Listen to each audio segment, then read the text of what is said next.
Yeah, wouldn't you know it? Just as I'm starting the stream, somebody's trying to call in. Boy, oh boy, I tell you, the nerve of them. Anyway, welcome to another edition of Learning Photography with Duck. As always, I am your host, Duck, and today is episode 24 of season 6. Very loosely, I don't think I've been keeping track of all of these numbers anyway. But for tonight, I got a little kind of like a little special treat for you guys based on a workshop that I did middle of the week last week. I think I mentioned to you guys that I was teaching a couple of PPA workshops. One of them being how to do an exploded product photo. You know, where you take a product and you kind of explode it or expand it to show the internal parts. Um, think of like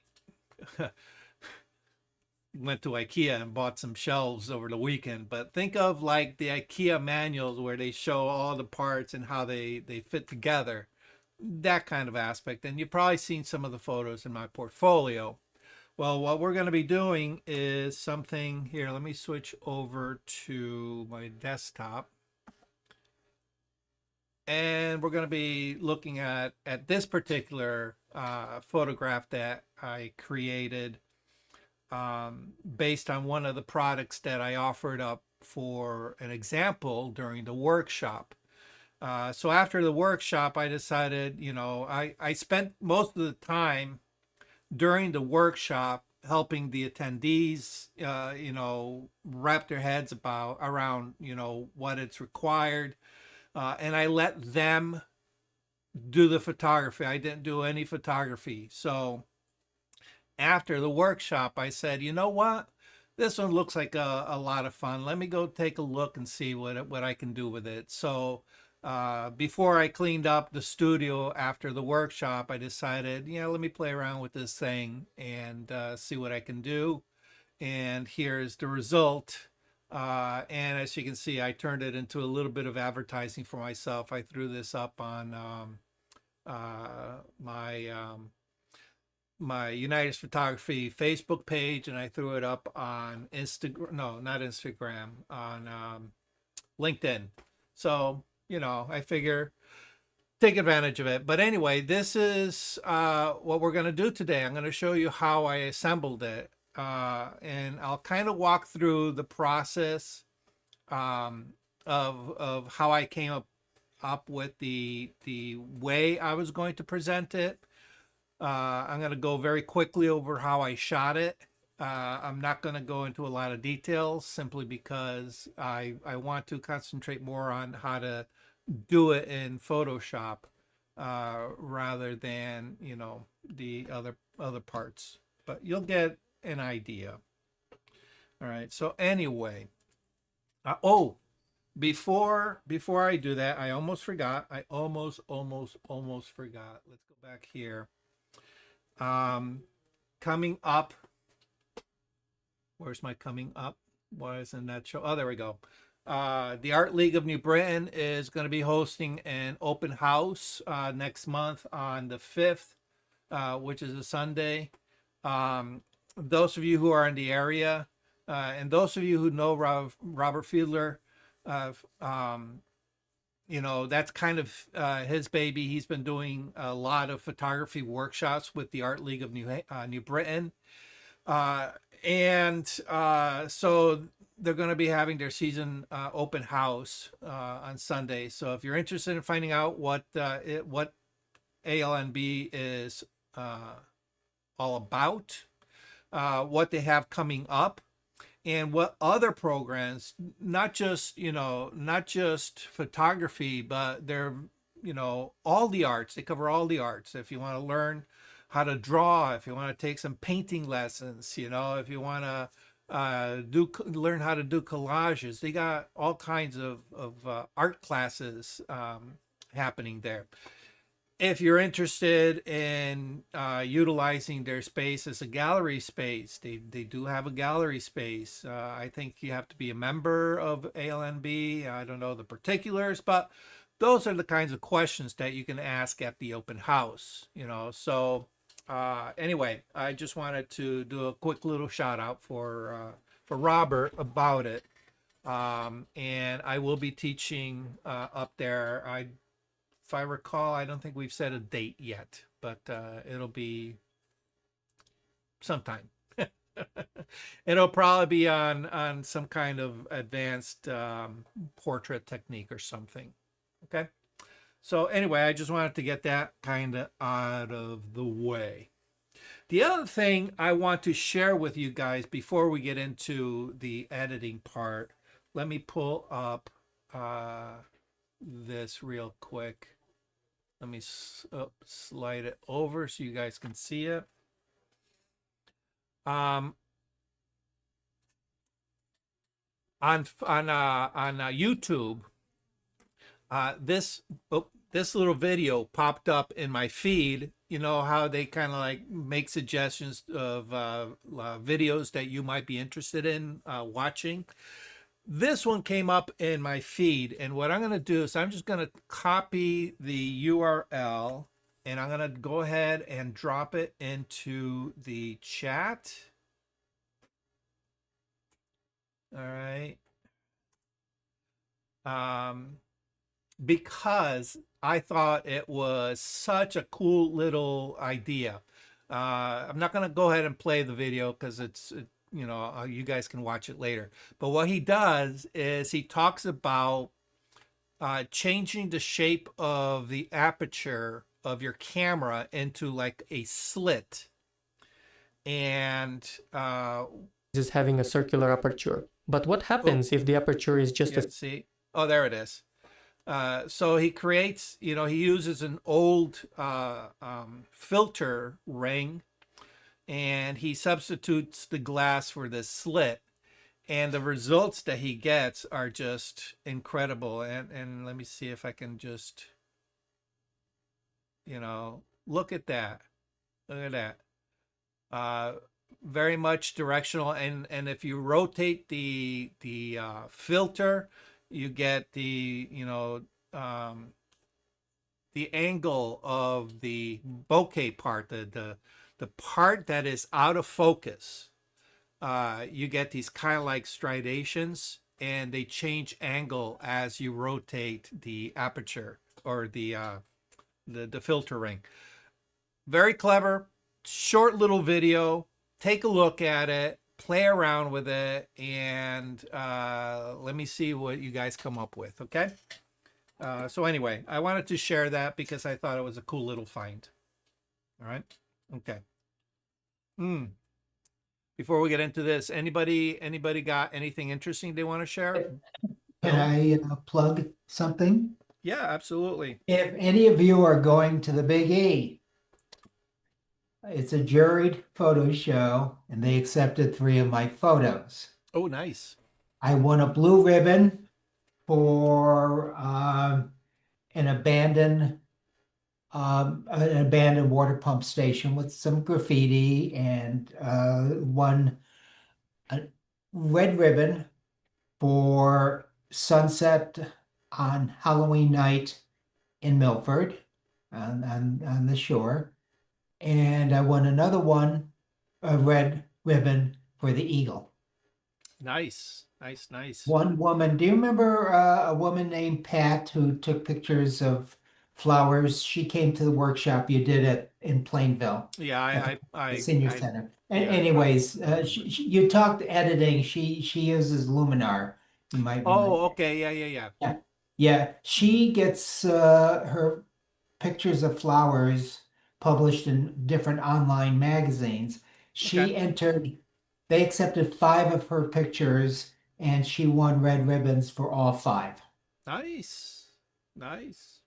So we did well for a little senior center camera club. Yeah. We did all right. Good.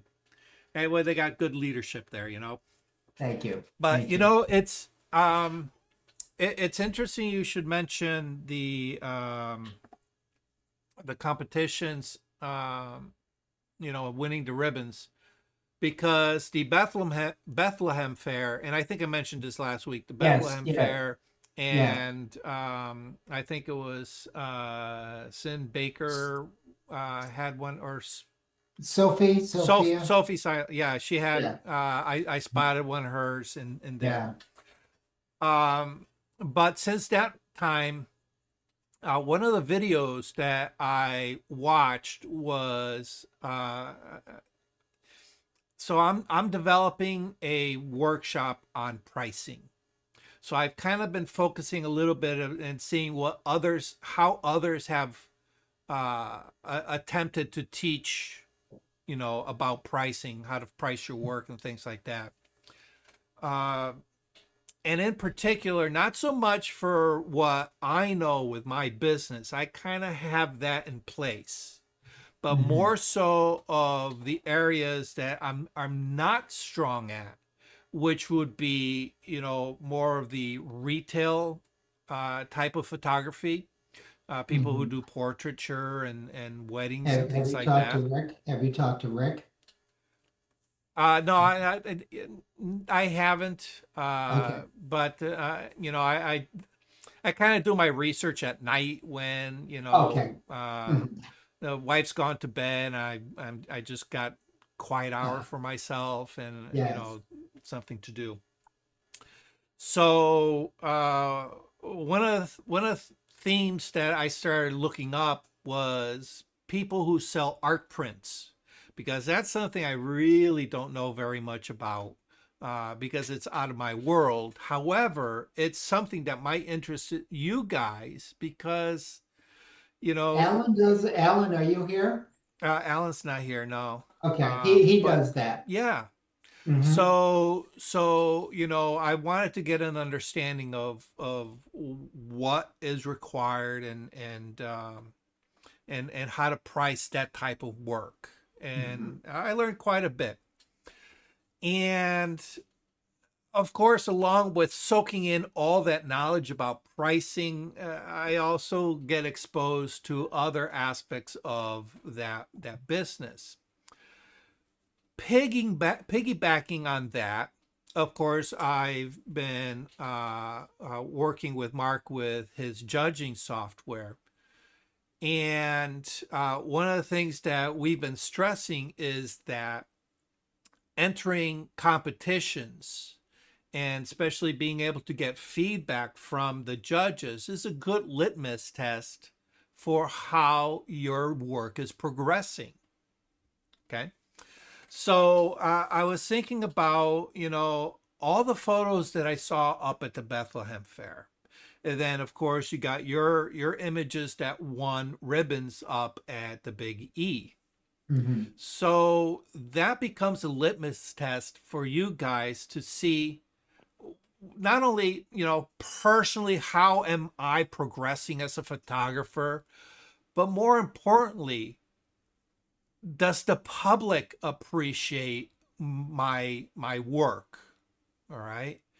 And it becomes interesting because obviously if you gain, recognition from a judge, it means a certain thing.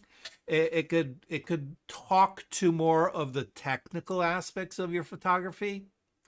But if you get the People's Choice Award, well, that is a popularity vote, because the general public could care less about composition and exposure and Yeah. things like that. They're reacting on a more visceral, emotional level to your artwork. Okay. And if you get a lot of positive feedback, that means that a lot of people really like your work. And that in return would mean that there's a higher chance for that particular piece to be bought, on a Ah, site, an art well, site. case in point. Hmm. Case in point, as far as targeting. Oh, remember when you did you did with our group, we had a portrait photo shoot at that uh, thing at Sleeping Giant that used to be part Oh of the yes, the about old that. quarry. Yeah. Okay, I got a ton. on one of the websites, one of the hiking websites. I got a ton of likes, and I mean a ton of likes. And I consider that my audience for doing that type of stuff. Mm-hmm. But it did not do well. It did horribly in competition. Right. Now, my thing is, judges don't go into the woods. So if I post, like if you look at Facebook, my Facebook page right now, if you see the flower, the people who, yeah, that doesn't get as many likes as something as I did the other day. Right. That was sort of funny.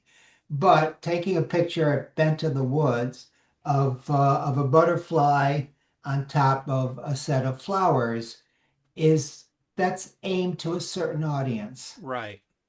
Same with car shows. That's aimed to a certain audience. So I don't care if I get a lot of people because I know it's niche. Right.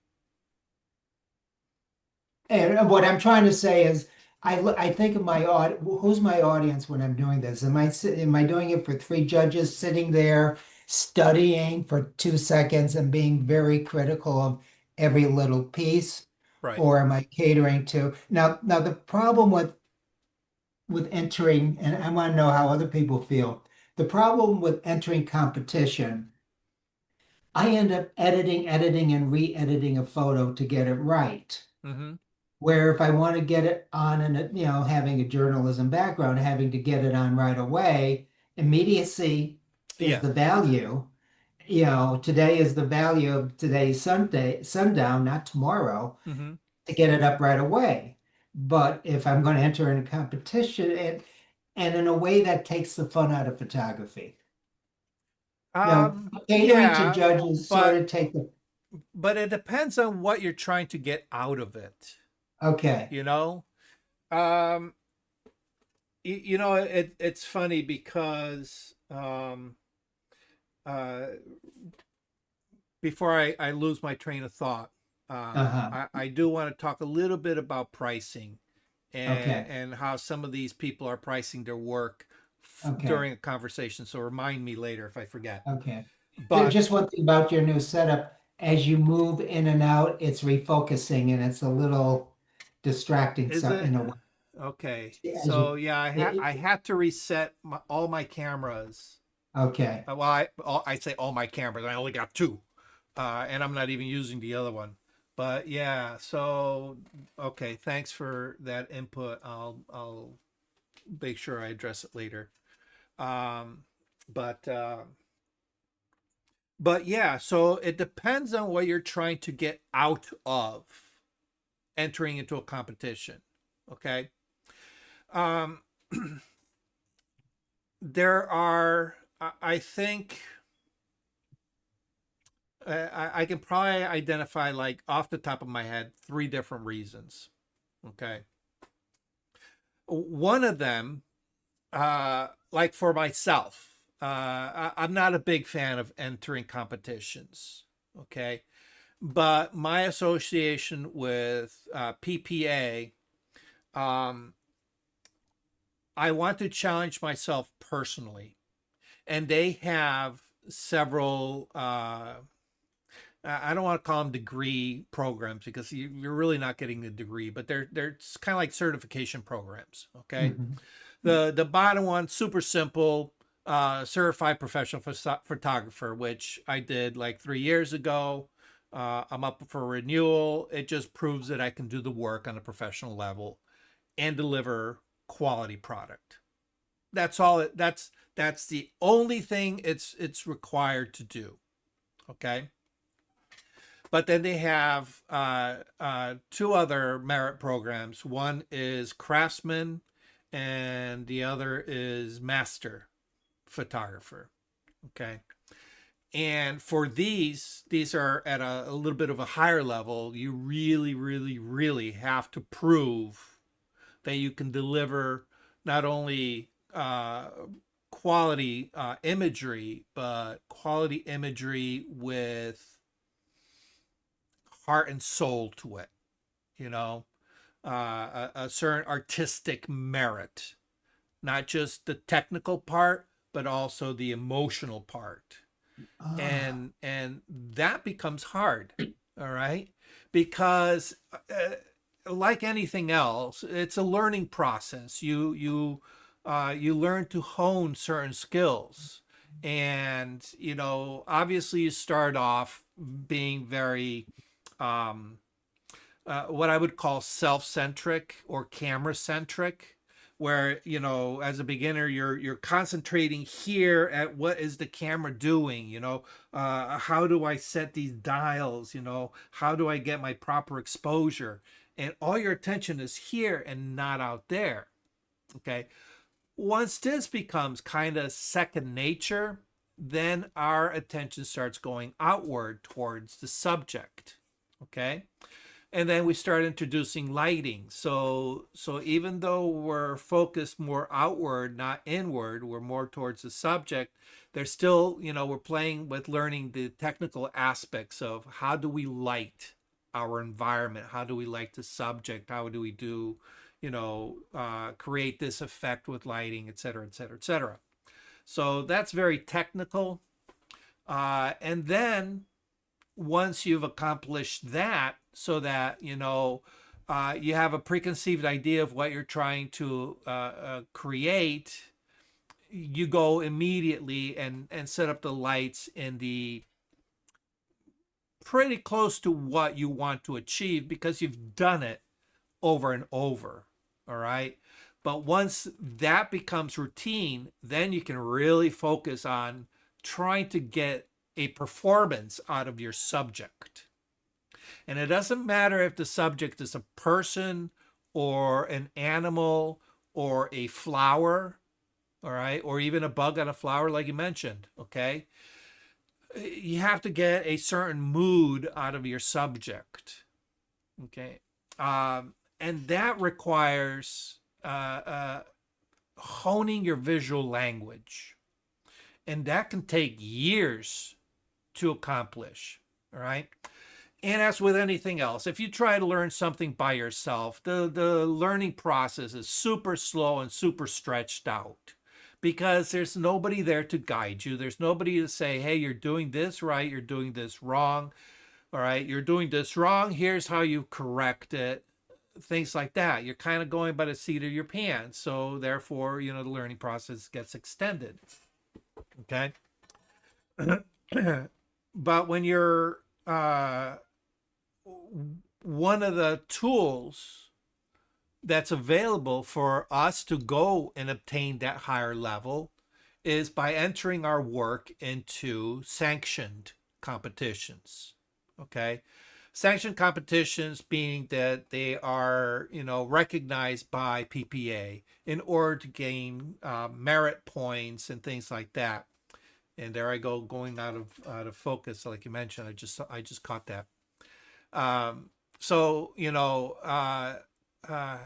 not only are you getting points, but you're also getting judged according to your progress.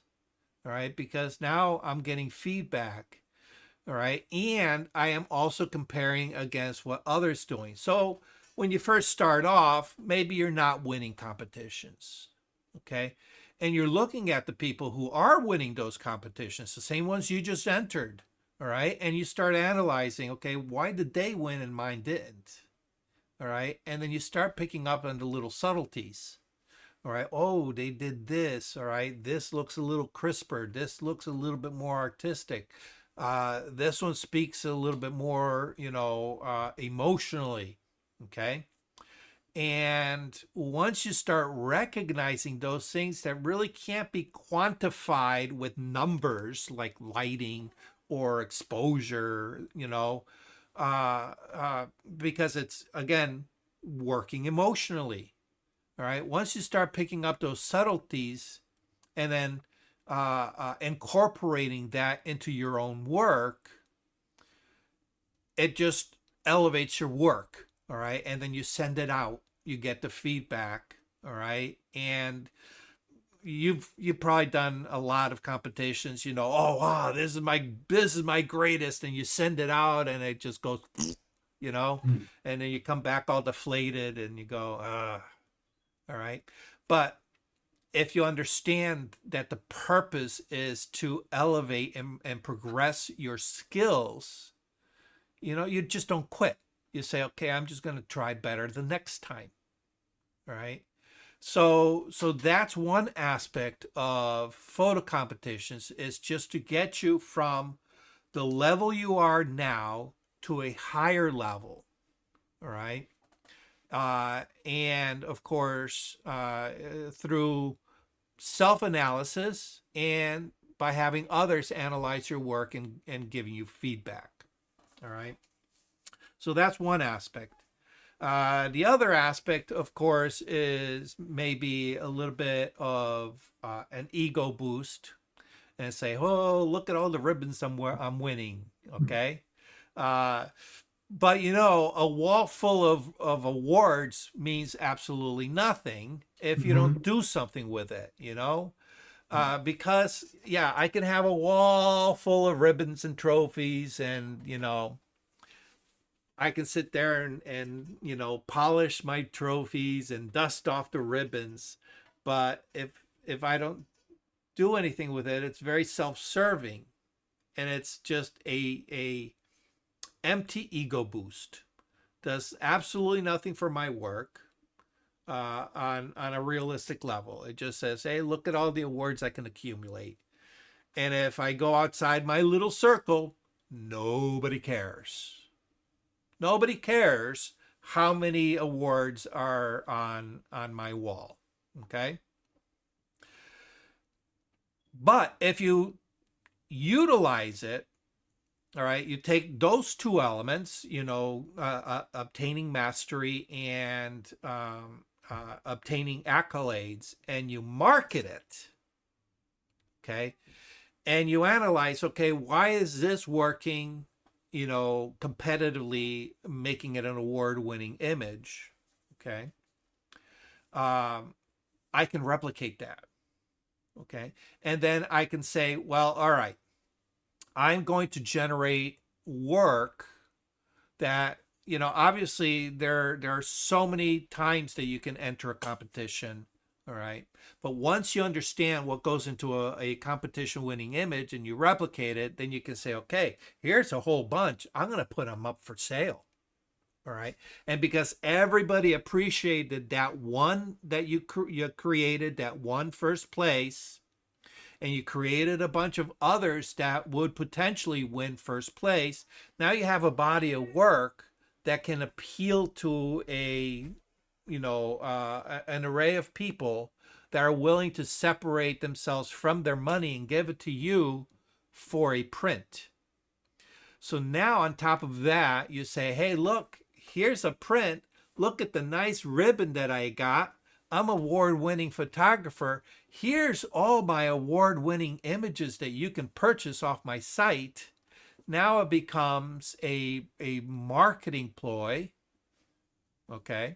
But it also becomes a stepping stone to additional work that is at that level that people would be willing to purchase, So those are, three things that right off the top of my head can come from participating in competitions. And it doesn't matter if they're with, a photo club, or if they're, associated with a fair, because who knows who's judging these fair images, right?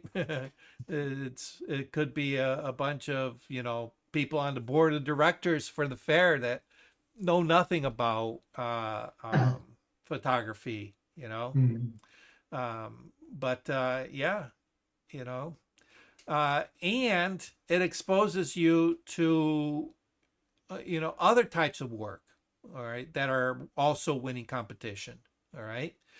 So you're seeing, okay, oh, well, here's a nice little landscape theme that won, first place. Here's a landscape that won second place.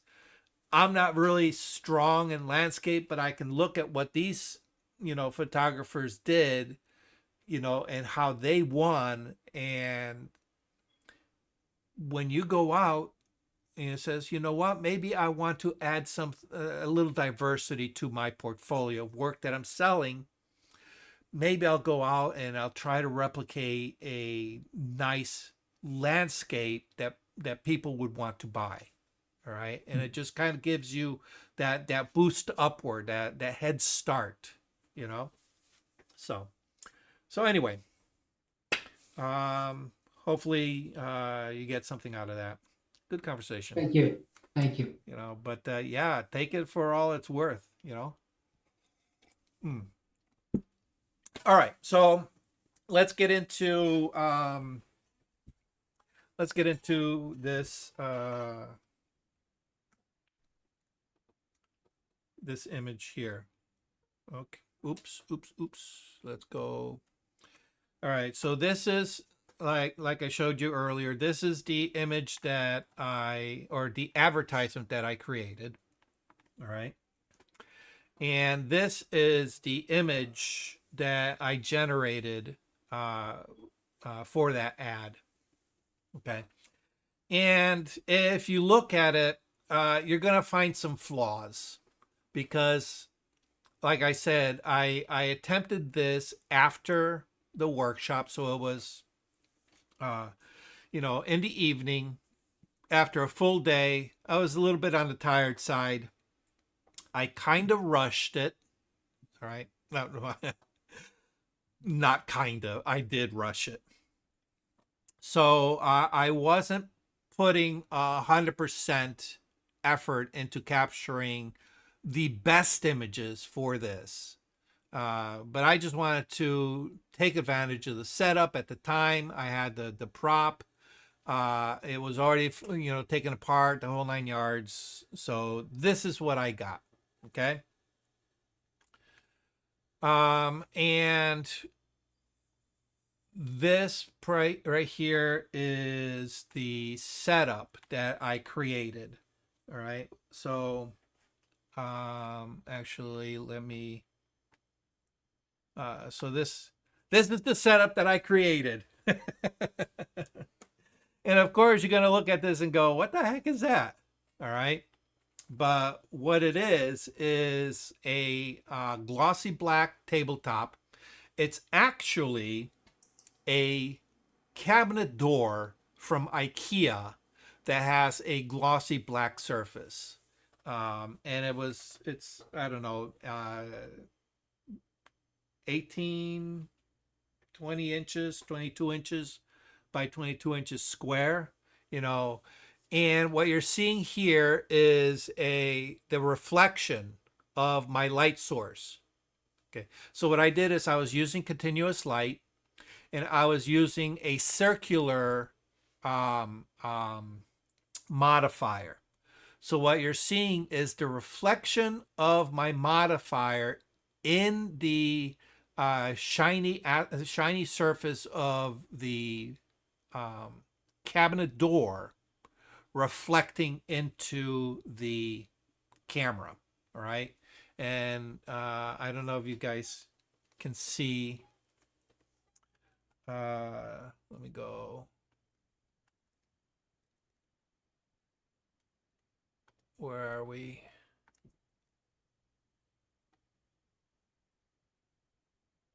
Yeah, see, if I boost up the exposure, you can see a little bit of the reflection here. But it's not fully visible. All right. But the tabletop is actually the back edge of the tabletop is roughly about right there. All right. And then behind that, I had some black curtains. Okay. So that's the setup. And what I did is I put a piece of plexiglass. All right. Yeah. See, you can see the black curtains. I put a piece of plexiglass up on these little risers in order to lift the bottom shell. So this was my first shot. The bottom shell of the mouse, the computer mouse. Okay. And the whole thing is being held together by one screw. I was surprised how ridiculously simple these mechanisms are. So there's one screw. And what I found is that when I first took the shot, the black surface kind of absorbed a lot of my light, because I have this light. Actually, let's go. Oops. Come on. Let's come on, zoom back out. Why can't? There we go. Jeez. So this light is the reflection, and the light is actually just out of camera sight up here. All right, so the physical light is up here. This is the reflection. Okay, so that way you understand what the orientation is. Okay, so what I did is I kind of imagined this being disassembled, you know, with that little spotlight. Well, you saw the results with that spotlight kind of highlighting everything. So the first part was the bottom shell, and the black of the surface was just sucking up all my front light. Okay, you can see a reflection of my front light there. So what I did is I put this piece of white paper here underneath just to kind of kick up a little bit of light. Okay. All right, and then I placed the little screw that holds everything together kind of in line right there. And I use this as my reference, as my anchor point for all the other elements. Okay. Now, the nice thing about all the elements is that as they come apart, it just kind of like they all line cake style in layers, one on top of the other. So making the disassembly pretty much easier. Okay, so that was my first shot.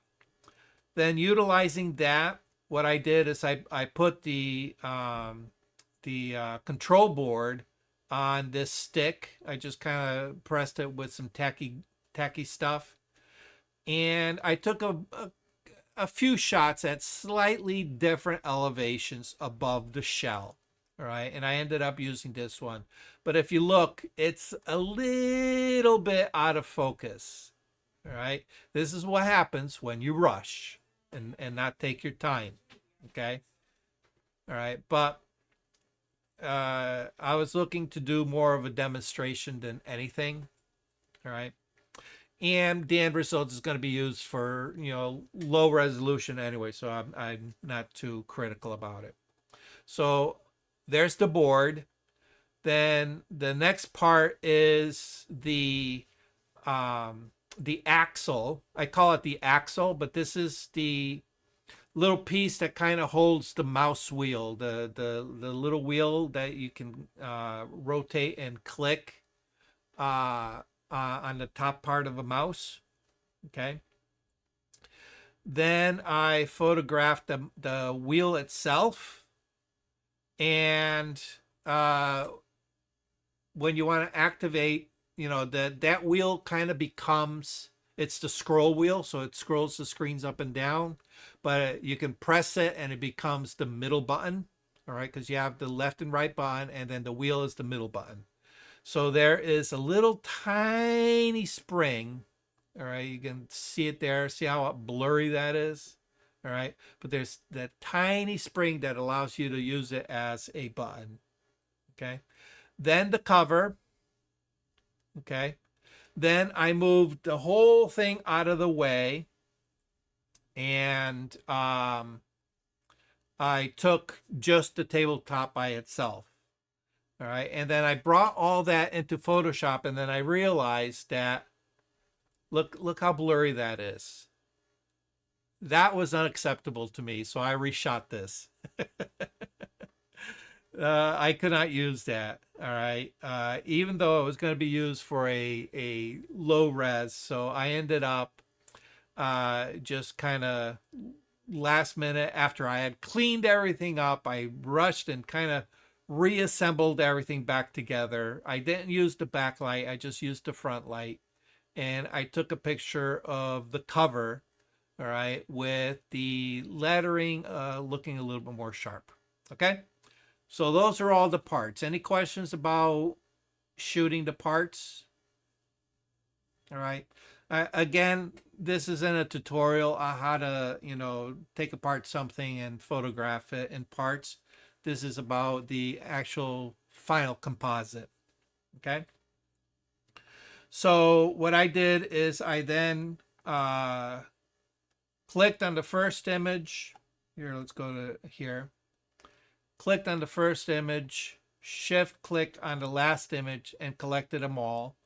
I am going to remove this one simply because we don't need it. So I'm going to use the control key, command key for you Mac people, and I'm going to deselect that. Okay. So I have now 7 images ready to be brought into Photoshop. So I'm going to go right click, edit in. All right. And of course, the first one is edit in Adobe Photoshop. But if I do that, it's going to open up each and every image on its own file. All right. What I want to do is I want to open all of them as a stack in a single file. So if we go all the way to the bottom of that, you're going to see open as layers in Photoshop. And that's what we're going to click. Okay. We give it a second for Photoshop to do its thing. It's got to open up. And then it's going to load up and you'll see them. Oh, let me switch over. You're going to see them all line up right down here. Open up one after the other. All right. And it's also going to open them up in the order they were, or it's going to put them into the layer stack in the order that Lightroom had it. All right. So you'll see that that cover that I photographed last. All right.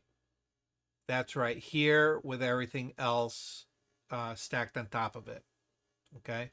So here is my top layer, which was the first photograph I took. Second layer is the second photograph, third layer, fourth layer, fifth layer, sixth layer, and finally that layer. Okay. All right. So I'm going to do a little bit of switching around simply because I wasn't I wasn't critical about the order I was photographing them in. I didn't care what order I was photographing them in. I just wanted to make sure that I photographed all the components. I'll order them here in Photoshop. All right. So obviously this is going to be my background plate. So that's going to be all the way at the bottom. So I'm going to go ahead and call that background. So I normally just say BG for background. Okay. And I'm just going to click and drag it down. All right. And this one is actually going to be my top plate. All right. It's at the top of the stack because that's going to be above all my other layers. So I'm going to take this, we'll call it, we'll just call it top. Okay. And I'm going to click and drag that all the way to the top of my layer stack. Okay. So I got that and I got that. Okay. I'll leave that off. I'll go down each one of these. All right. So this is my base. All right. Or the shell. All right. That's going to be at the bottom of the layer stack for building the mouse, but above my background. Okay. Makes sense? So I'm going to bring that all the way down, put it right above, my background layer. Okay. All right. Actually, we'll just continue up. The next layer is the spring. Okay. And then the next one is the wheel. All right. Well, the spring, here, let me rename this spring. The spring goes in front of the wheel. So that means in my layer stack, it has to be above my wheel. All right. And right now it's below it. So we'll put that above. And this one here is the wheel. Okay. So now we see the spring is going to be placed in front of the wheel. All right. So here it is in front of the wheel, right? Then we go up one, which is the axle. Well, we know the axle is behind the wheel, so that has to go below the wheel layer.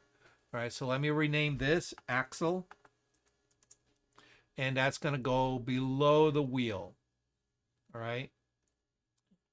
Then we get the board, okay, which goes right above the shell, the base shell, all right, and below the wheel. All right, so let's rename this board, and we're going to drag that down above the base. Here we go. Above the base, but below the axle. Okay. And then finally we have the top. Okay. So now we have to cut out all the individual parts. Okay. So I want to make things easy for myself right off the bat. All right. I want to be able to pre-visualize. No, pre-visualize is probably the wrong word, because I pre-visualized when I was photographing. I had a concept already in my head. Okay. I want a little bit more of a concrete foundational layout to base my additional edits on. Okay. So right now, obviously, because I have the full layer showing, it's hiding everything beneath. So I got to start cutting holes into these layers. And the way we do that is layer masks. Okay. So I'm just going to keep it very simple right now, because I want to be able to see my full layer stack with nothing being hidden. All right. So I'm going to go ahead and just utilize a lasso tool, and I'm going to do a loose lasso around the subject. Okay. Have to make sure that we are on the appropriate layer. Okay. So see how I'm working on the top layer, but my top layer here is not selected. All right. Make sure that is selected. Okay. And then I'm going to go ahead and click on my layer mask icon to create a mask. And as soon as I do that, I'm able to see the next layer below minus the cover that I just revealed, correct? All right. And we're going to go and do that on a layer by layer. All right. So here I'm going to scoot down, make sure that you select the next layer down. This is the spring. All right. So I just got to go right around that little itty bitty part, and then go ahead and create a layer mask. All right. And now look at that. My little spring is isolated, removed everything else, and now I can see the wheel behind it. All right. So even though I'm not fully cutting these out, I can still see their relationships to the other parts. Okay. So now that I have the spring, I can see how it relates to the wheel behind it. Okay. So I'm going to turn the spring off, hop down one. All right. Draw a loose marquee around the wheel. Again, come back to my layer mask, create a layer mask, and now I can see, oh, I'm probably going to need to move that wheel in order to show the axle a little bit better, right? Hop down one. Let's hide the wheel. All right. Oh. Go around that axle. Layer mask. Hide that. Let's go down to the board. All right. Now, on this one, you might say, well, you know what? You have the board, but you also have the base. Why don't you just utilize the whole thing in one shot? And that is actually a great question. So let me undo that marquee and let's zoom in a little bit and take a look at what we're doing. Okay. So the first thing is that I'm standing off to the side. I don't have a top-down view, so I don't know if where I'm holding it is the actual location of where the final render should be. Okay. I'm not sure how things line up. Okay. But right off the bat, I can see that, there might be a little bit of a downward tilt to that board. I might need to bring that, I might need to bring the right side up a little bit and the left side down a little bit in order to correct that so it looks more horizontal. Not sure yet. The other thing is, it might be too low. I can't see anything down in here. See how it's hiding a lot of that? I might want to show a little bit more of that interior of that bottom shell. And then the last thing is, it's creating a lot of shadow in this area here. Look at all that deep shadow, right? And that's being created because obviously I'm hiding, I'm covering a lot of that interior with the board itself. Okay. So the next shot is the shell by itself, and look how it's well lit, right? So that shadow actually works against me.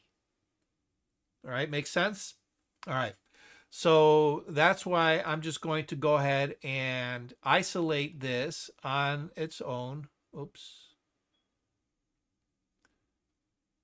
Mask that out. Very loose mask. Click on the mask tool and see how much better that and the interior of that case looks. Okay. Then we go ahead and close that off, or hide it rather. I can talk. Jump down one layer to the base. I'm going to go ahead and just make my selection around the base. All right. I want to make sure that I add this screw. Don't forget, I got to add that. And then there's my mask. Okay. Let's zoom out. All right. So I have my background. That's fully visible. All right. Then I have my base, my board, my axle, the wheel, the spring, and then the top. All right. And you can see that I'm going to need to move some things out of the way in order for us to be able to see the parts. Okay. All right. Now, you guys know how to mask, right? Do I need to go over how Yeah. to? No. No, Okay. I know how to mask. All right. Mhm. By this point, hopefully you guys know how to mask. All right. So what I'm going to do is I'm just going to go ahead and open this one because all the masks have already been done. Okay. And it's a big file, obviously, because there's a lot of, it's a combination, it's 7 images, in one file. All right. Come on. Where's my, there we go. All right. Let me turn that off and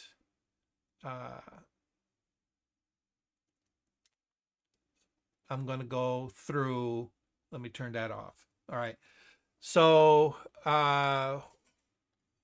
you can see that I added a little bit of a glow to mine. Okay. But that was done after I assembled everything. So I'm going to go ahead and turn off that glow for now. All right.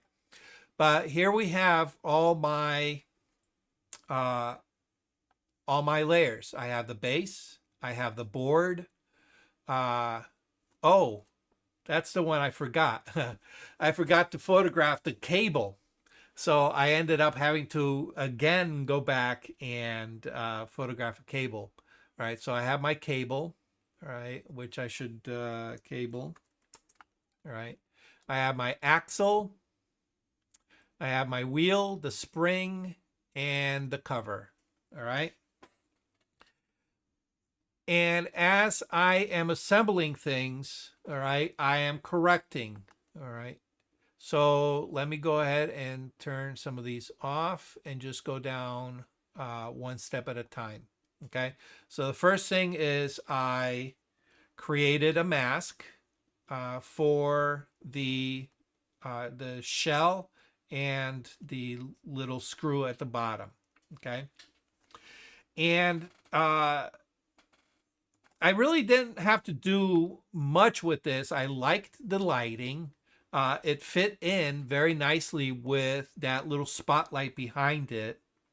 And I even liked the position of it with a little bit of the light peeking underneath. So this kind of stayed untouched. Okay. Then I went and added the board, which I actually jostled a little bit into position. Okay. And the way I did that is I kind of utilized this and the axle above it. All right. Because as you can see, there is a hole that is in the board. All right. Hopefully you guys can see that there's a hole in the board where this goes through the hole and sits into these areas down here. Okay. So I kind of utilized the location of the axle in order to align that hole so that everything looks like it should fit. Okay. And then what I ended up doing is I played around with the height. I originally had it a little bit further up, but as I started building it, and this is where, keeping an eye on your work as you progress and not being, too tightly focused on, the microcosm of an edit, but every once in a while step back and look at the global aspect of it. I noticed that as I added the other elements, it did a couple of things. One,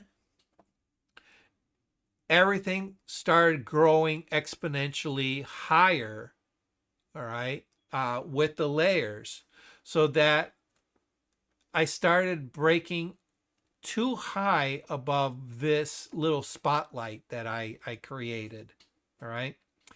And then, so all of a sudden it looked really weird with the cover up way up here and this bracket over here, and I had the board a little bit higher so you can see more of the interior. All right. And then I had the wheel and then the spring, and it just looked too empty in this area. All right. It was too spread apart vertically. So I went back and I started kind of just compressing all the elements down. Okay. So what you're seeing is pretty much the end results of that decision making. All right. And it didn't happen all in one shot. It was a accumulation as I kept adding more elements. Okay. So hopefully that makes sense. Okay. And then I went and added, no, that was an afterthought. So I went and added the axle. All right. And the axle was, when I originally photographed it, was a little bit too out of whack. It actually, I had to rotate it. Oops. I had to rotate it counterclockwise in order to correct it. Okay, because when I initially photographed it, I guess I wasn't holding it, straight enough. So I corrected that and lined it up. And then I added the wheel. All right. And if you remember from the earlier shot, that wheel was actually more. Why is it defaulting to the arrow? That wheel was more like right here, which of course hides the axle, which is not what I want when I'm creating an expanded view. So that got shifted over. And then I put in the spring, and of course the spring had to be shifted over even further. All right. But it had to be all in line from the axle through the axle of the wheel and through the whole of the spring. So you can see how all of that lines up. Okay. It has to visually line up. Now, originally I had the spring out here, all right, on its own. But what ended up happening is, see how, let me just erase all that. See how there's a space here? There's no indication really of what's in front and what's in back. Okay. We can sort of infer a little bit, okay, but there's really no true indicator. Now, I could have moved that wheel kind of like here, all right, but it hides a little bit too much of the axle. We can't quite see the hole that the axle of the wheel actually goes into. So that was not a solution. All right. I had to actually pull it away. However, I can infer that's in front of the axle by utilizing the position of the spring. All right. So remember, originally I had the spring out here, but with the spring out here, now there's really nothing to show what's in front, what's in back. There's no depth. Everything kind of looks like it's on a flat a flat dimension, okay, with no foreground, no background. All right. So by overlapping it just a tiny little bit, now we get a sense of foreground and background. Okay. And because we have those two elements, now we know the relationship of those two. Okay. It helps infer that it is now in front of that axle, because now we're starting to see that linear progression down from the hole to the axle of the wheel to the hole of the axle bracket, right? Okay. So that all infers one linear mechanism.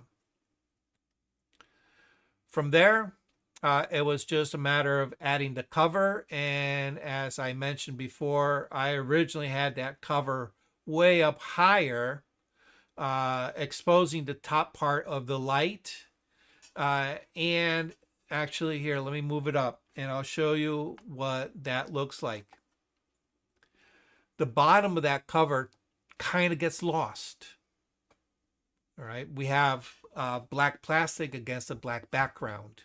And of course, because I rushed it, I didn't light it to show that the separation of that black plastic at the bottom.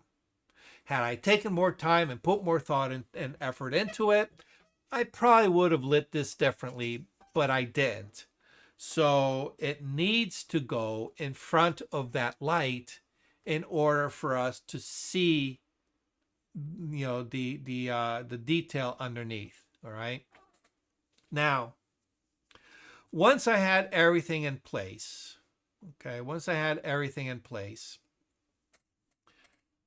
we now have to correct for problems. All right. And you guys know, one of the things that I really, really stress is look at your work, identify what is not working, or like I like to call it, what is wrong with this image? Okay, well, there's a lot of things that are wrong with this image. For one, the red of this little sensor, it's actually the laser emitter. This is a little laser emitter. The red part of the housing is a little bit too oversaturated. It needs to be brought down, and maybe even sharpen up some of the detail a little bit. Who knows? Okay. So the first thing I did is I then went down to my bottom of the stack, and you guys know my favorite adjustment layer is what? Curves adjustment. Okay. And so what I did is I just kind of modified the exposure a little bit to I lowered the exposure on everything that's white. I don't know if it's coming across on the video properly. All right, if I turn it off, turn it on, all right, you can see how it drops in intensity. All right, and that red is a little bit less vibrant. Okay.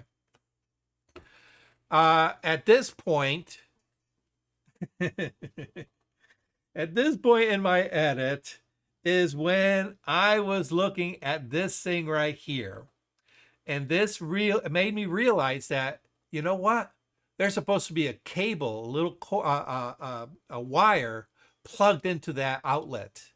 And I failed to photograph it. So I stopped everything, reset everything up again just to shoot the wire. Okay.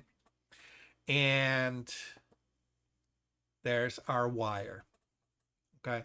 Now the wire didn't start off looking like that.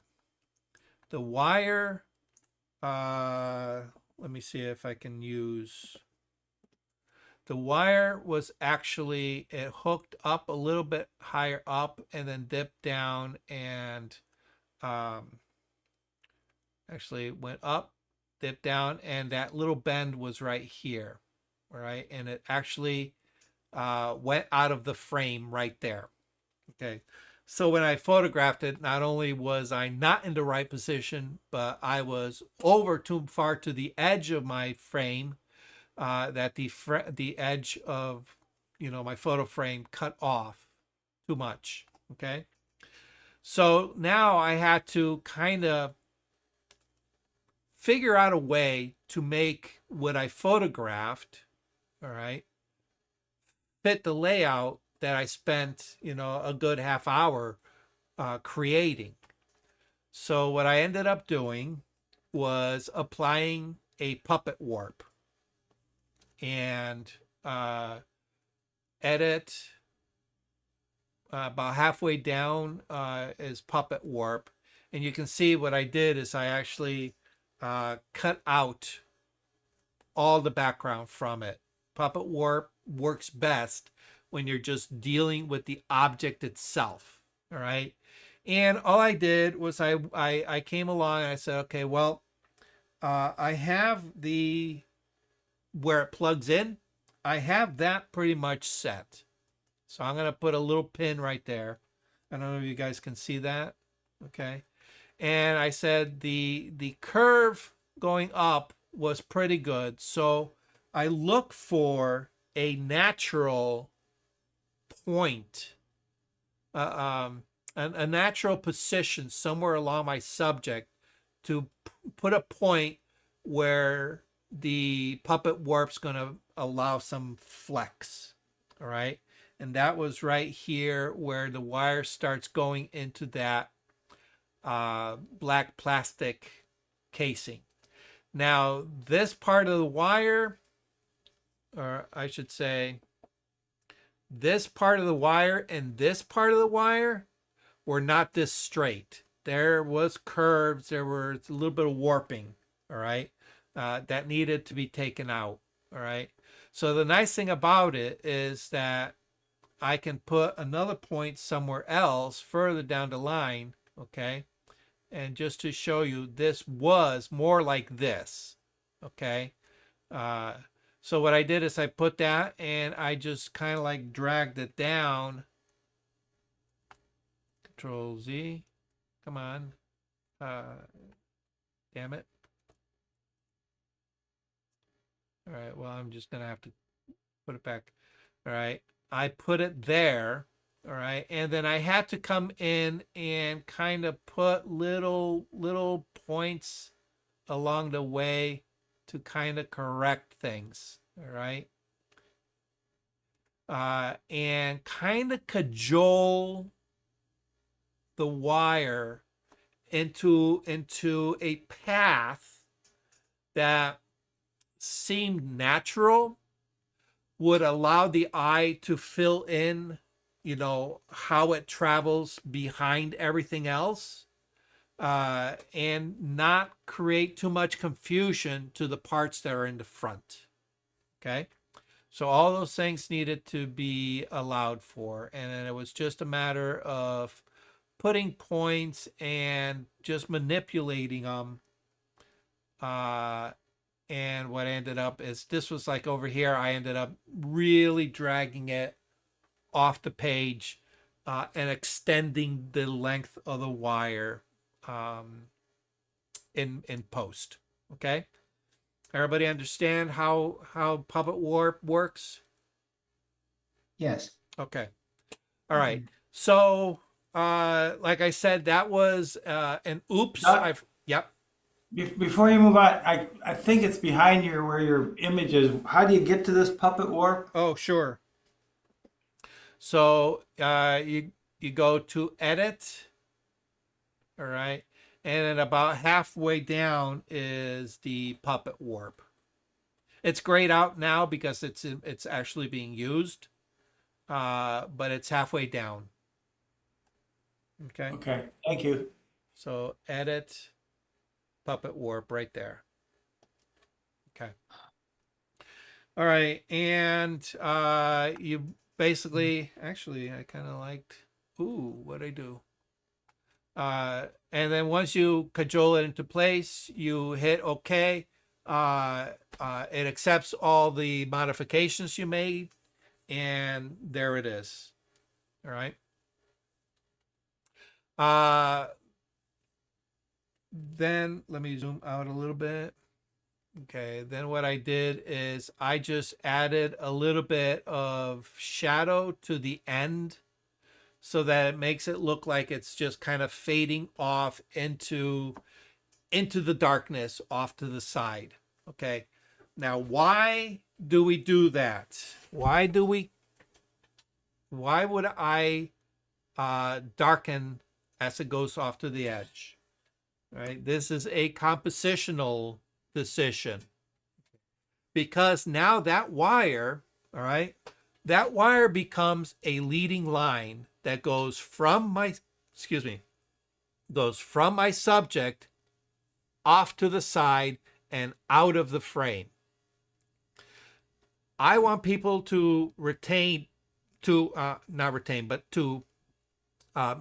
the focus where my subject is, not go running off to the side of the page. All right. So by darkening down that wire, we follow that wire. We see that it's going into darkness. The darkness of the wire is now starting to match the darkness of the background. I don't want to keep following it into darkness. I'm going to come back to the light. All right. Sounds almost like a Star Wars reference here. Light and dark. Okay. All right. So that was the reason for that decision. Okay. Then moving up, I placed another curves adjustment layer above my axle. And that's just to tone down the highlights a little bit. And pretty much it. All right. Because if we look, all right, if we look how bright those highlights are, all right, because what it's doing is it's being lit by that light behind it. Okay. And also, if we look at the black of the plastic, it's a little washed out. All right. So by toning it down, we kind of corral that a little bit. All right, and we might even bring down just a little bit there. Okay, so that's all it does, is just kind of controls those those highlights. Okay, and of course now when we see that wheel right next to it, that's going to require a curves adjustment to control the exposure on that, because that needs to match everything else that's dark. Okay, it's got to match those components, it's got to match the axle, and of course it's got to match the plastic, which we haven't quite attacked yet. Okay, so that curves adjustment. All right, and I want you to pay attention that all those curves adjustments are only affecting that particular layer because I have them locked to the layer below. Okay, so here's my curves adjustment. All right, and here is that little toggle. All right, so if I don't do it, it's going to affect the entire image. I just want to affect the wheel, so I make sure that I pin it just to the layer below. Okay, now the spring really didn't need any help. Right, it was bright enough as it was. Okay, and once I cleaned up the mask, it sharpened it up. All right, because if we remove the mask, all right, see how blurry that looks? All right, as soon as we put that mask, it just sharpens it up so much more. So I wasn't too concerned about the spring. It looked good enough. Moved up to the cover. And for that, let me zoom out here. The cover, we already recognize that we have issues. All right, we are losing. Oops. We are. Oh, come on. Where's my pen? All right, there we go. We're losing a little bit contrast there and there, right? Because there's nothing to kind of like isolate the edges of the black plastic. And even here, the internal part of the plastic based, in relation to the outside part of the plastic, we're losing definition there. Okay. So I had to put in a curves adjustment for that in order to create a little separation. And of course, if we look at the gray part, all right, the gray part of our plastic there and the gray part here, okay, two totally different tones, but they're supposed to be the same plastic, same color. Okay, so how do we do that? We just brighten it up, bring it a little bit more into the proper exposure. Okay, and that becomes my stack.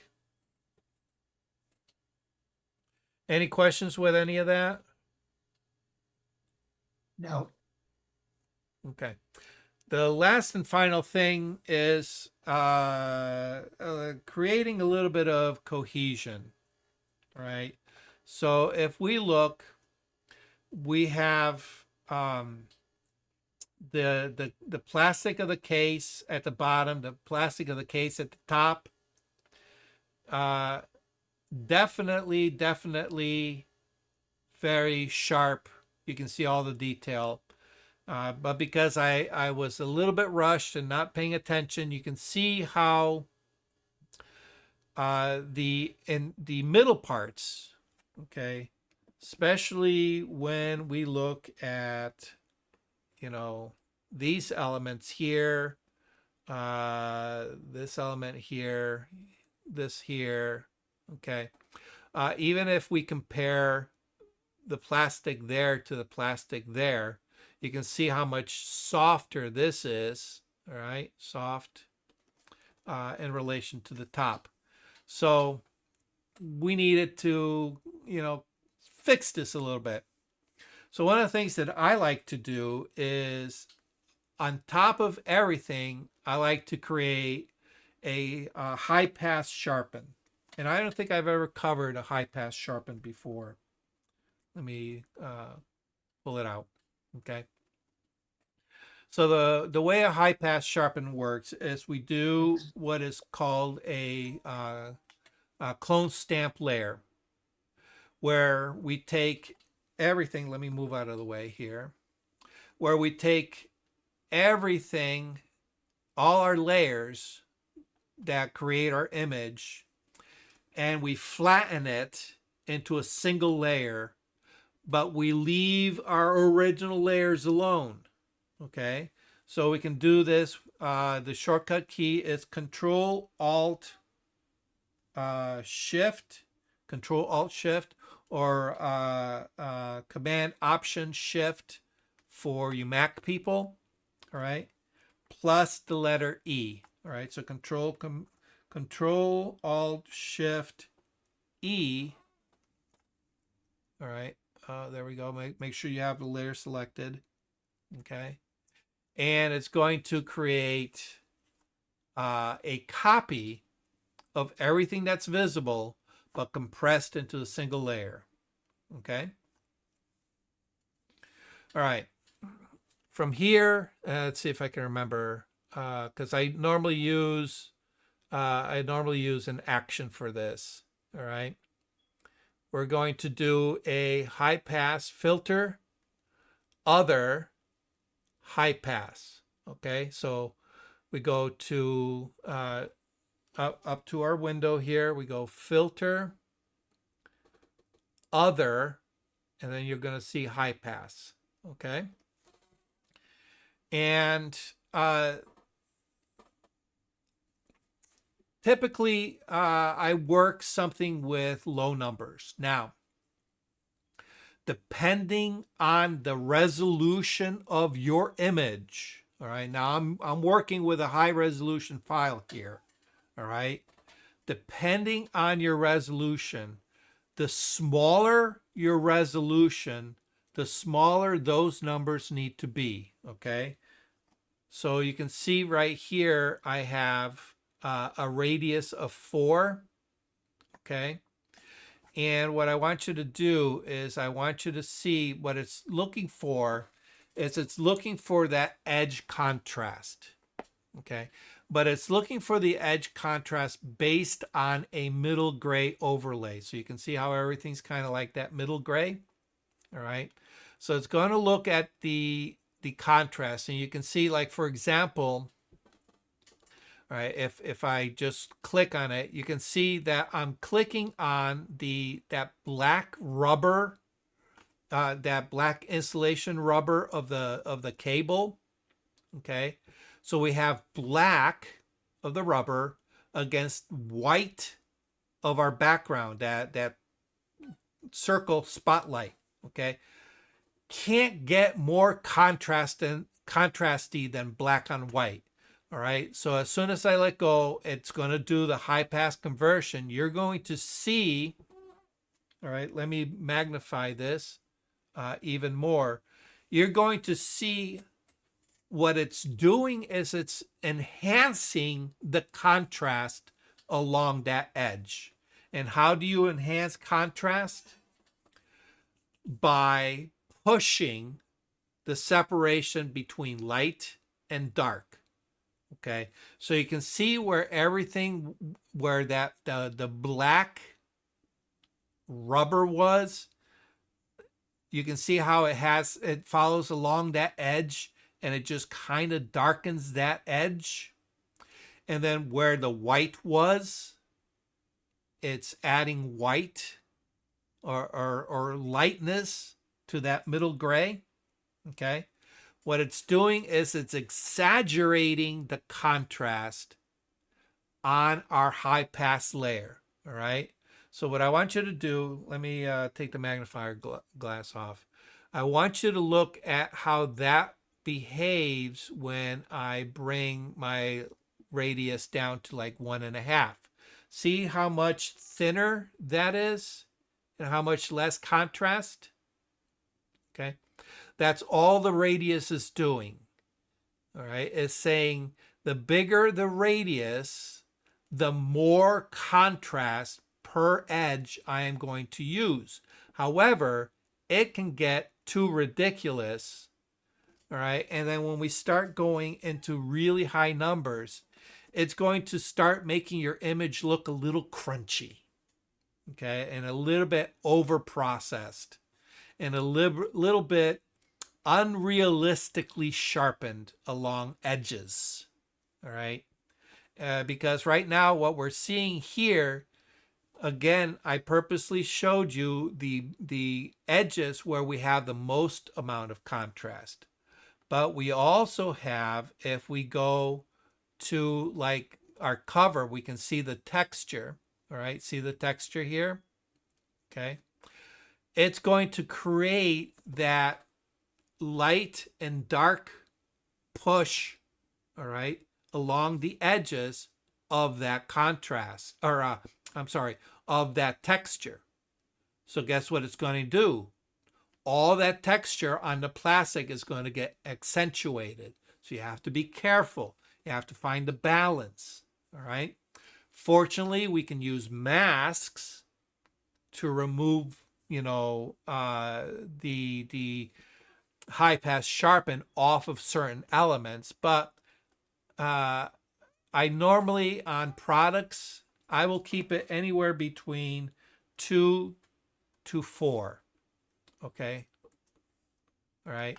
So what I'm going to do is I'm just going to keep it at 4, simply because I know that some of those internal elements were just a little bit too soft. So going to 4 is going to bring back some of that edge sharpness. Okay. Everybody follow what I just explained? Did I lose anybody? Mhm. Okay. That's all we're doing is we're just sharpening the edges of different elements. Okay. And then we'll say, okay. Okay.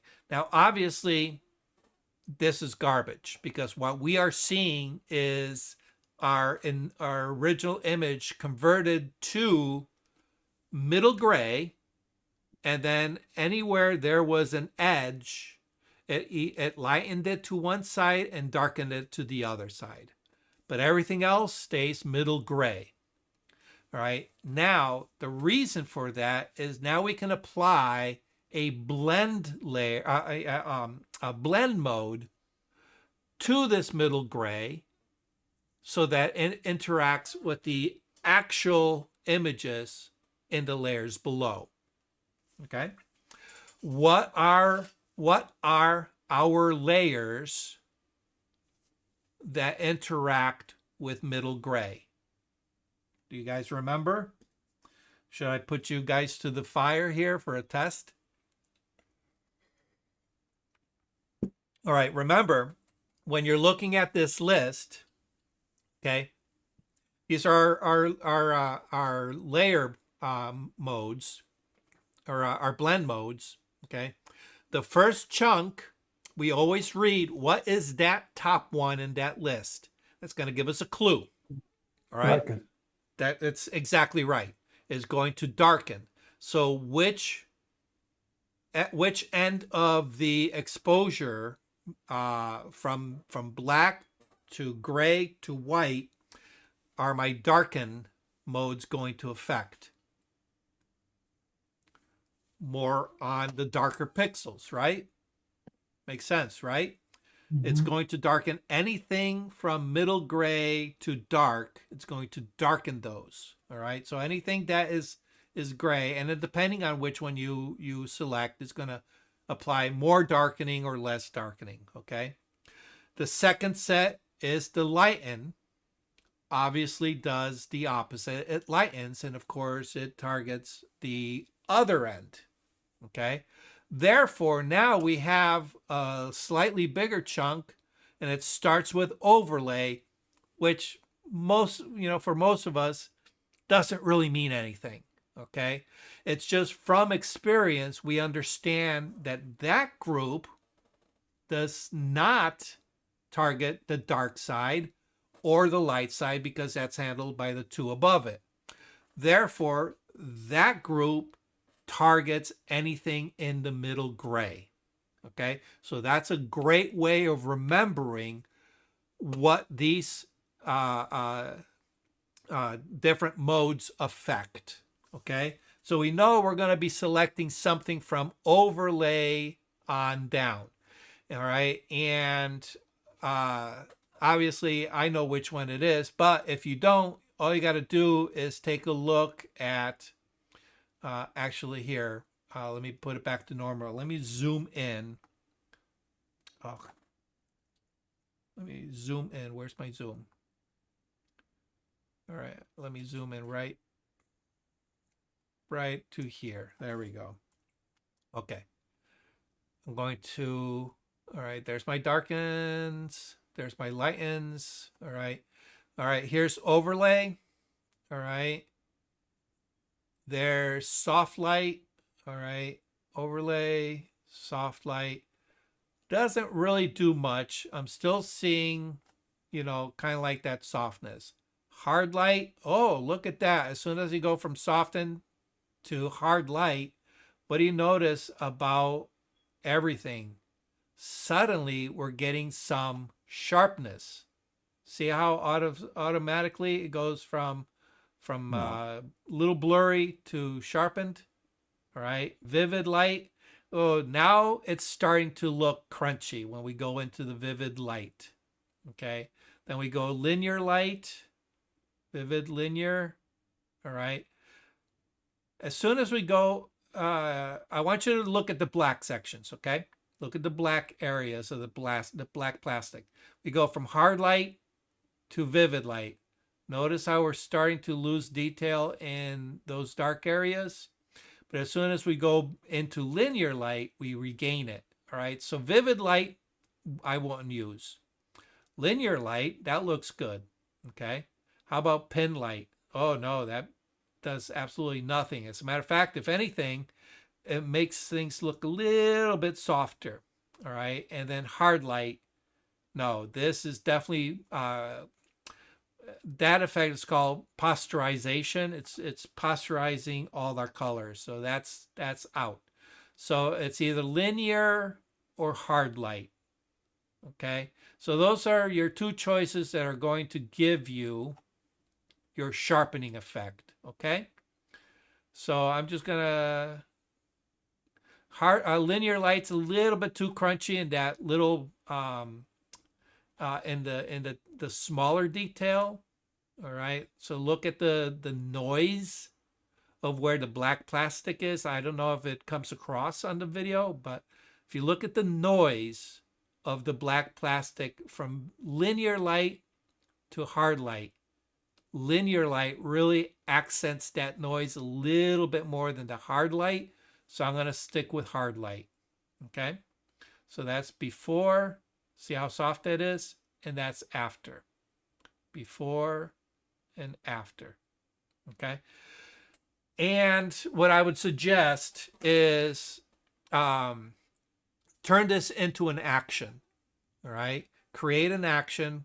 Go ahead and find an image somewhere. All right. Hit record. Go through what I just did. All right. Duplicate your layer. Clone stamp. Create a clone stamp layer of everything. Put a high pass filter on it. Change the blend mode to whichever one you want. You can, like I said, hard light or what was it? Linear light. Okay. I usually use the hard light. Okay. And then that's it. End your recording, and you'll now have an action that does that. Okay. So if I erase that, Here's my action. All right. For the action, a layer has to be selected. All right. The clone stamp or the clone stamp is not going to work unless you have something selected. Okay. So here's my high pass sharpen. All right. There's my high pass sharpen. Hit play, and high pass is not. Oh, okay. Yeah, I know why. Because I have a group. Doesn't work with groups either. So I'm just going to go ahead and create a clone stamp layer and then hit that. Okay. Here's where you can change it. All right. I put a pause. All right. I put a pause. All right. This little box right here, if you just, after you make your action, click that, and that inserts a pause in the action. All right. And the reason I have a pause here is because the default that I used was a value of 2. Okay. I want to be able to select that and change it. So I put a pause, which allows me to change it. I'm going to change it to 4. And then when I click OK, it's going to finish the routine. Okay. All right. So a couple points. Can't do it on groups. All right. You have to have it on a layer. Okay. So keep that in mind. All right. And now I can, if I wanted to, I can just get rid of that. Okay. And there is my before. Oh, yeah.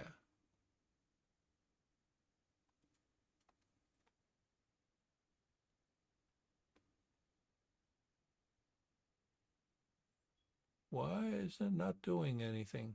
What did it do? I think I screwed something up when I ran the routine with the group. But anyway. Oh, hard light. There it is. Okay. All right. Any questions on any of that? And well, the last thing that I did is I took it away using mask. I took the sharpen away from these edges. This edge, that edge, and from here. Okay. And I think even from these 2 edges. I just use a mask simply because those are supposed to be soft edges. I didn't want the sharpen action to sharpen what should be a soft edge. So I just masked those out. Okay? Make sense? All right. And that is how you create a composite in Photoshop.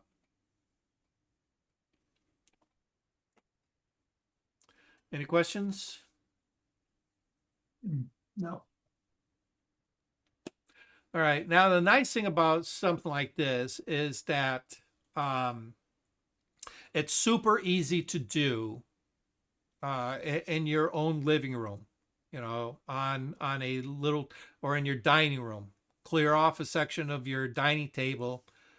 Find some little trinket that you can take apart. Like I said, I had this old mouse that I didn't care about, destroying and pulling it apart. But you can use anything, any little piece of junk electronics that's hanging around. Go to your junk drawer, find an old calculator. There you go. Get yourself a couple little jeweler screwdrivers and take that thing apart. That should come apart in like 4 pieces, 5 pieces, You have the front shell, the back shell. You'll have the board with the little key things. You'll have the rubber shell for that has the actual numbers on it. You'll have the LCD display. Usually those have that little solar panel attached to it, and the screws, and that's it. You know, explode it out, have fun. You can use anything to I handheld all of this. I used bamboo barbecue skewers. I put a little of that sticky tack. What's it called? Elmer's. Blue tack, 3M blue tack, or Elmer's sticky tack. I think it might be called. I can't remember. I just used that to hold it onto the stick, and I just kind of held it with my hand, and I, released it with the shutter. And then you can create something like this. Okay. It's as open as your imagination is. All right.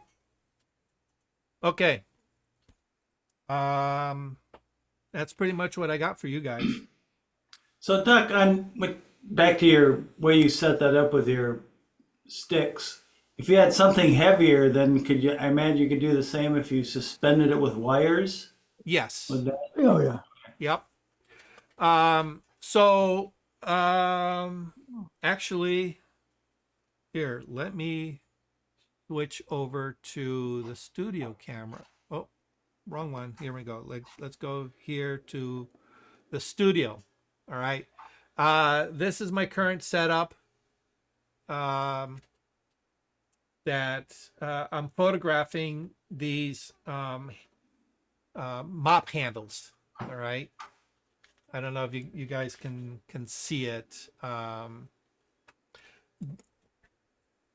But I have a mop handle in a clamp.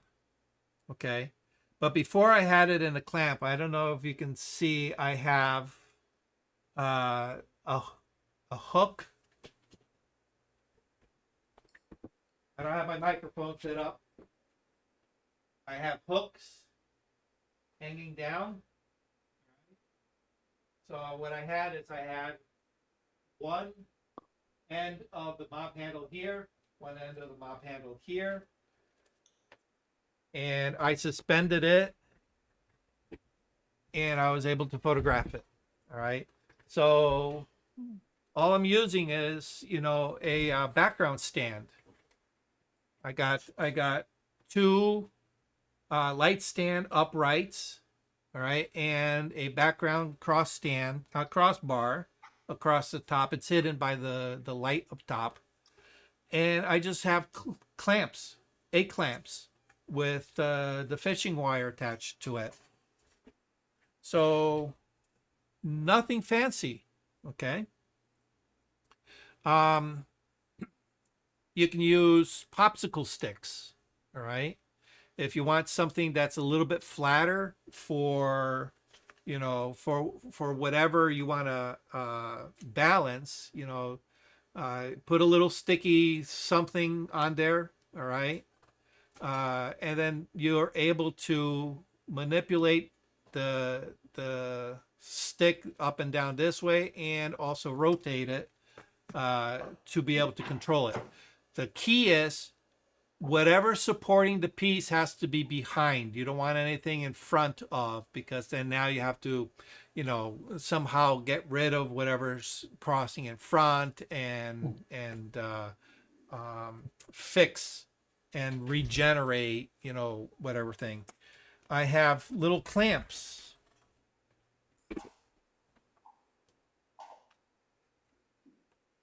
All right. Little alligator clips. All right, here you go. A little alligator clip on a piece of wire, which will allow you to take lightweight stuff. All right, you can take lightweight stuff and you can manipulate them. All right, and hold it in place and say click. Okay. So be creative. Be creative. is that how would you float screws? You had one on the bottom of that, but if you're floating some that were gonna go back in the top. Oh, yeah. Actually, same way. Okay. Here, let me go to this one here. Um,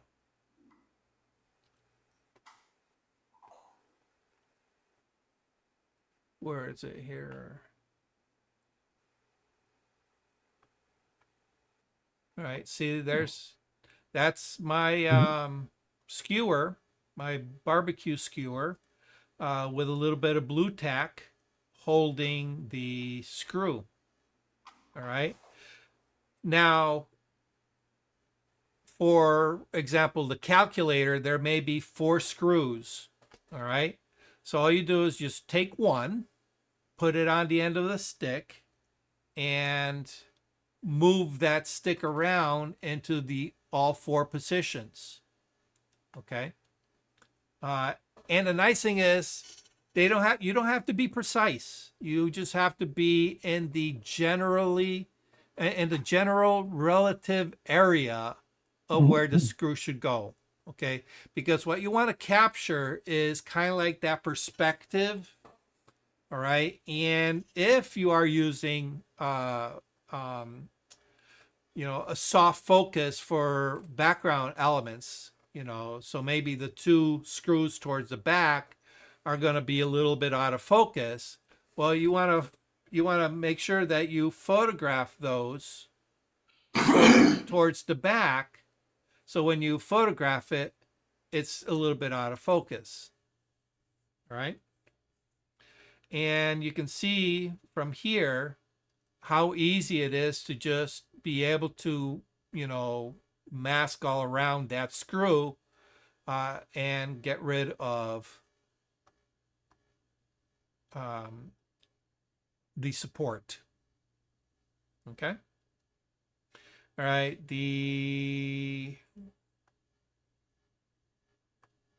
Come on. The wheel, same way. That's actually the same stick. I just took the screw off, put the wheel on it, all right, and there it is. Okay. And it's the same for the spring. That's the same stick, same piece of blue tack. All right.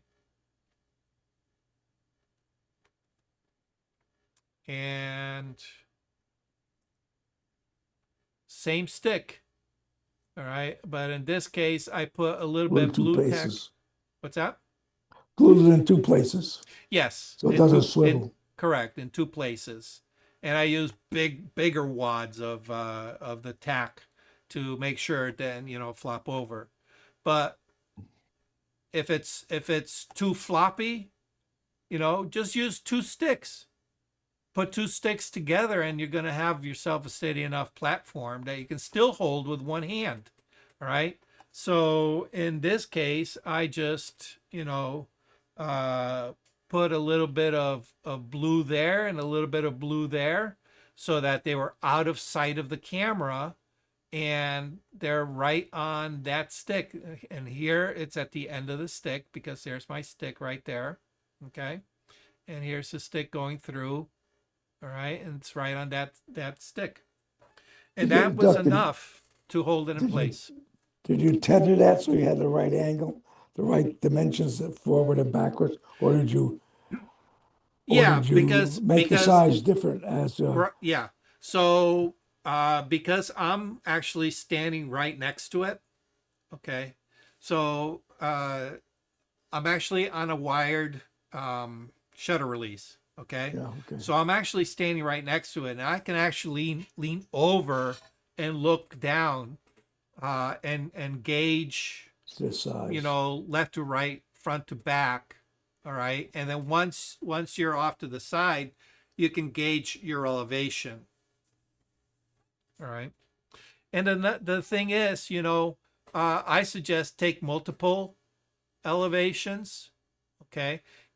Even though it's small, all right, you're going to see more of the top when that cover's lower than when it's higher.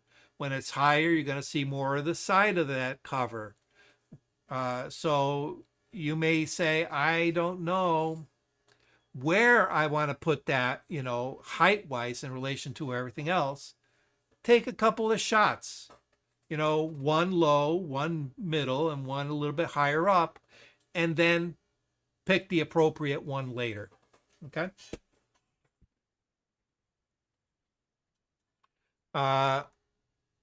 Always remember to get a blank plate. All right, a blank plate. This is just blank plate of my background. Okay. And that's it. All right. Same stick, different piece. Again, two wads of the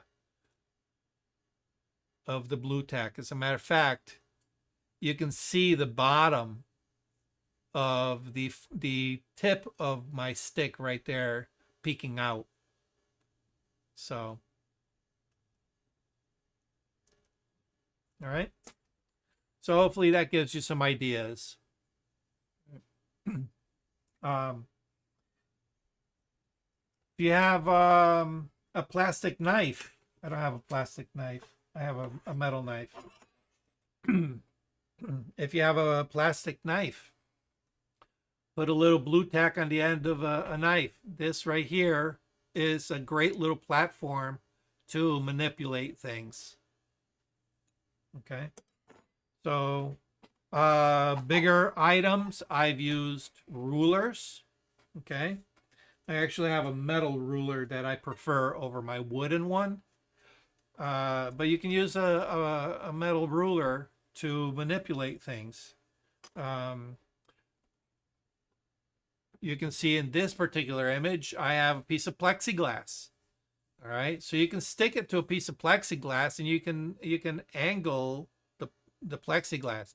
And the nice thing is about the plexiglass, super easy to remove, in Photoshop. Very, very forgiving because you're actually seeing through. Okay. One thing I did not cover, which I think it probably comes without saying, is, well, let me pick this one. All right. Look at all those scratches. All right. All that has to be cleaned up. Okay.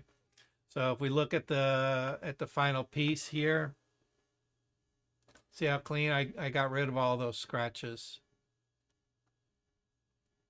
and all the dust particles.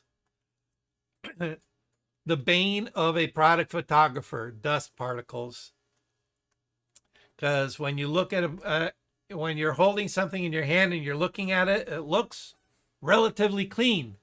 And then you take a picture of it, excuse me, you take a picture of it and you realize it's got dust all over the place, just clinging to it.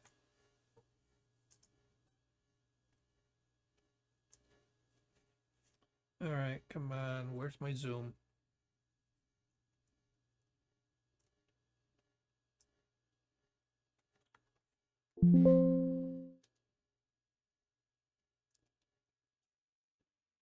Okay.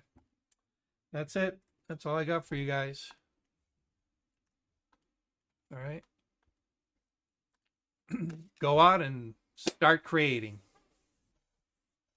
All right. Don't forget, check out that little video. If you haven't saved it, go ahead and go to the chat and copy that link, or click on it, because it's pretty cool. Okay. All right, guys. Thanks, Doc. It's a good one. We'll see you next Thank week. you, Doc. If anybody decides to do anything like this, please, please, please share it with me. I'd love to see what you come up with. Looks like a winter project and it's snowing out. Yeah, there you go. There you go. Winter's very quickly coming on us. All right. We're already our Santa Society is already starting to gear up for the season.